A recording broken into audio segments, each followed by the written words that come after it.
Un peu plus loin, on va parler avec... on va voir avec la syrophénicienne un peu plus loin la prochaine fois, l'histoire des miettes de pain qui tombent de la table. On nourrit. Alors, vous savez, il y a une, dans la Bible, il y a une correspondance continuelle entre le pain et la parole. Le pain et la parole, c'est la même chose. La parole, ça nourrit, ça peut détruire aussi, mais ça peut nourrir. Une parole bonne guérit et nourrit. Et il y a des paroles qui sont comme des miettes de pain qui sortent de nous et qui nourrissent les gens sans que nous nous en rendions compte. Nous avons tous fait cette expérience. Et pourquoi nous pensons qu'on est dans le pur hasard ou est-ce que c'est la merveille de la vie?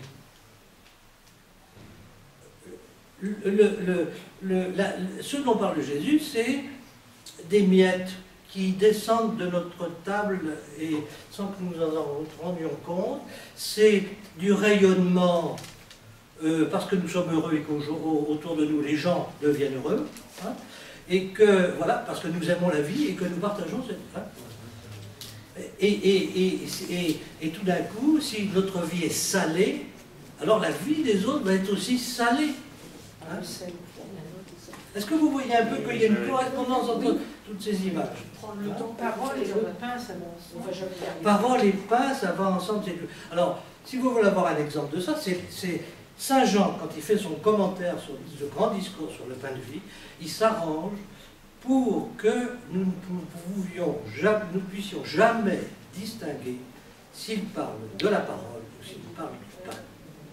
Pour nous montrer que manger et parler, ce sont des gestes humains absolument fondamentaux, que ça va ensemble. Et on le dit bien, la table de la parole, voilà.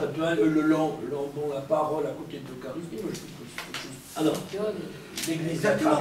Est-ce que vous voyez un petit peu, là je reviens toujours à mes deux spirales. Si on regarde, si on va reprendre la multiplication des pains, hein, c'est voilà, au chapitre 6. Est-ce que vous voyez comment le texte est composé? Quand on va trop vite, parce qu'on a une tradition qui nous fascine sur l'extraordinaire de la multiplication des objets, hein, du pain comme objet, on ne se rend pas compte de tout le début qui est extrêmement important, qui est un discours pour les disciples, et on ne se rend pas compte que Jésus, avant de faire la distribution du pain, prêche très longuement, enseigne très longuement à la foule. Hein. Et quand le pain est distribué, avant de distribuer le pain, il prend exactement les mêmes paroles qui vont être utilisées lorsqu'il va instituer l'Eucharistie. C'est-à-dire que derrière, en arrière-fond de cette multiplication des pains, il y a l'Eucharistie, liturgie de la parole et liturgie du pain. Est-ce que vous voyez un peu? Mais quand on lit pas d'une manière précise, on ne peut pas s'en rendre compte de ça. Donc il y a plusieurs niveaux de lecture possibles. Oui, alors vous savez, il rompit le pain et le donna. Oui, voilà. Les premières dans les Actes des Apôtres, lorsqu'on veut parler d'Eucharistie, on parle du pain rompu. Il y a plusieurs significations, mais rompu pour être donné, distribué. C'était ça la définition de l'Eucharistie. Donc là, on est très très proche de la lecture que je fais là de cette multiplication des pains. J'ai vu donc A et A' envoient des disciples. Qu'est-ce que Jésus leur dit? Vous n'avez besoin de rien. Et à la multiplication des pains, il veut leur dire, avec le peu que vous avez, ça suffit. Hein? Est-ce que vous voyez? Et un peu plus loin, vous allez voir, parce que l'évangile se lit toujours comme ça, hein? Un peu plus loin, comme ils n'ont toujours rien compris, il va leur poser la question, est-ce que vous avez manqué de quelque chose? Combien de corbeilles est-ce que vous avez réussi?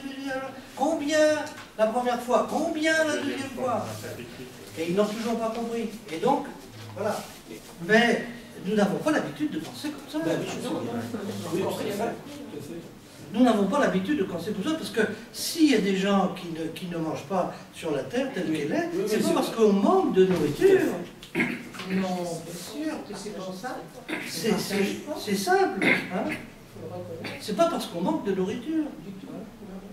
Donc Jésus ne fait pas de grands discours sur ça, mais il dit, sur le plan de votre... quelle est votre posture intérieure? Qu'est-ce que vous attendez de la vie? Qu'est-ce que vous avez compris de la vie? Finalement, ce qu'il dit à ses apôtres, qu'est-ce que vous avez compris de la vie? Hein? Voilà. Je crois qu'il faut bien relier les récits les uns aux autres. Sous un autre point de vue, les guérisons, on n'a pas parlé de Gérasan, on va peut-être pas lui parler maintenant, on ne peut pas parler de tout, mais c'est un message proche. C'est-à-dire, c'est toujours qu'avez-vous compris de la vie et que faites-vous de la vie? Et évidemment, il ne s'agit pas simplement de pain et de poisson. Hein.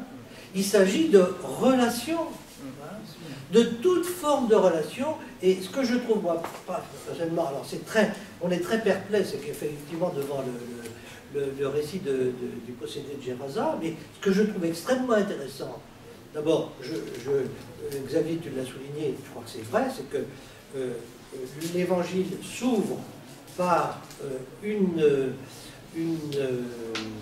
la guérison d'un possédé dans une synagogue. Donc là, on est vraiment... Jésus s'intéresse à ce qui coince dans la société juive. Et ce qui coince dans la société juive, on va en entendre parler après, c'est la question du pur et de l'impur. La question de toutes les séparations, de tous les cloisonnements qu'on met partout. Là, il commence à rentrer dans le monde païen. Ce n'est pas les mêmes problématiques. Mais il y a d'autres problèmes aussi qui empêchent les relations entre les gens. Et moi, je me suis toujours posé la question, parce que les trois évangiles synoptiques racontent cette histoire, et cette histoire, elle est exceptionnellement longue. Donc, elle a eu certainement une grande importance dans la première prédication chrétienne. Ce qui me paraît très important, c'est que d'emblée, la vie de cet homme est mise en relation avec la ville dont il est issu. C'est-à-dire qu'on n'est pas simplement dans une problématique individuelle ou de relations proches entre parents et enfants, par exemple, comme on le voit avec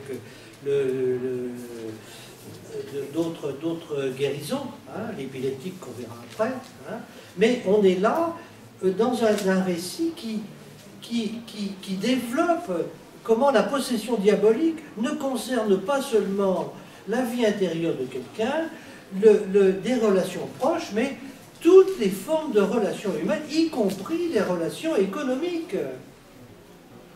Est-ce que vous voyez un petit peu ce que je veux dire? Comment cet homme qui est en train de se mutiler lui-même, qui vit comme un mort-vivant dans les tombeaux qui sont en dehors de la ville, parce que les tombeaux étaient toujours dans les rues qui sortaient des villes, hein, la seule réponse qu'il a reçue de sa communauté d'origine, c'est encore plus de violence pour soigner ta violence. C'est ça qui est dit dans le texte. Encore plus de violence, on lui met des chaînes, et il brise tout. Parce que répondre à la violence par la violence, c'est une catastrophe. Et la violence se met comme ça en boomerang, et on ne sait pas où ça arrive. Hein.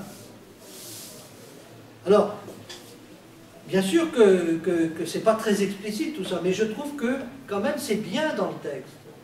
Et c'est bien dans le texte parce que on voit que la population finalement, cette population qui élève des porcs pour les légions romaines, hein, parce qu'on ne peut pas élever de porcs dans le pays d'Israël, hein, parce que c'est interdit, hein, qui vit économiquement sur la subsistance des légions qui occupent tous ces territoires, hein, elle doit s'interroger sur l'impact économique,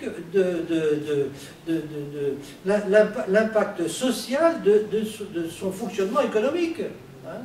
Et elle est mise en demeure de choisir entre la guérison de quelqu'un qu'elle a poussé à la violence et le prix à payer pour ça. Et elle dit, le prix est trop cher, j'ai besoin de mes 2000 cochons.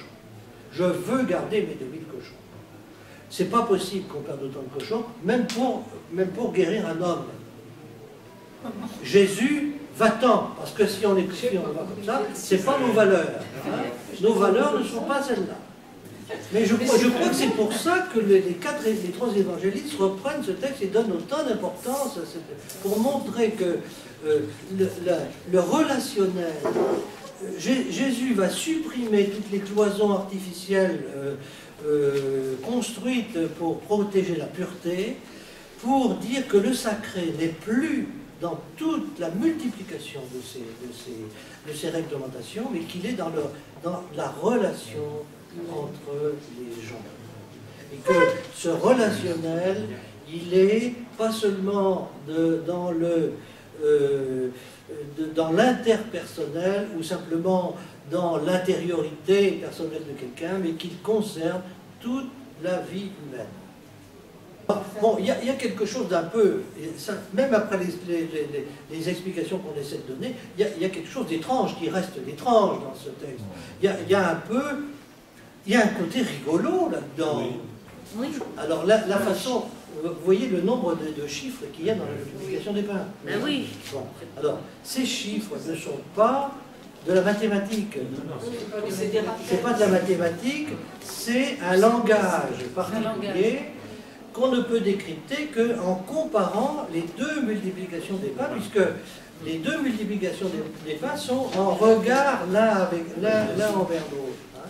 Mais moi, ce que je vous proposerai pour la prochaine fois, c'est justement qu'on fasse ce travail de comparaison. Vous l'avez déjà fait un peu, hein. Donc on n'a pas le temps de le faire aujourd'hui, mais on va le faire la prochaine fois, hein, parce que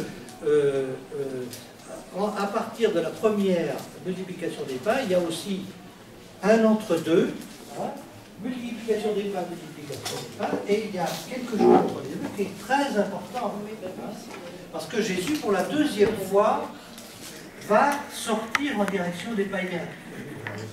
Et cette sortie en direction des païens et cette rencontre de cette femme syrophénicienne qu'il va faire, va nous orienter, c'est elle qui nous donne la clé de la deuxième multiplication des pains.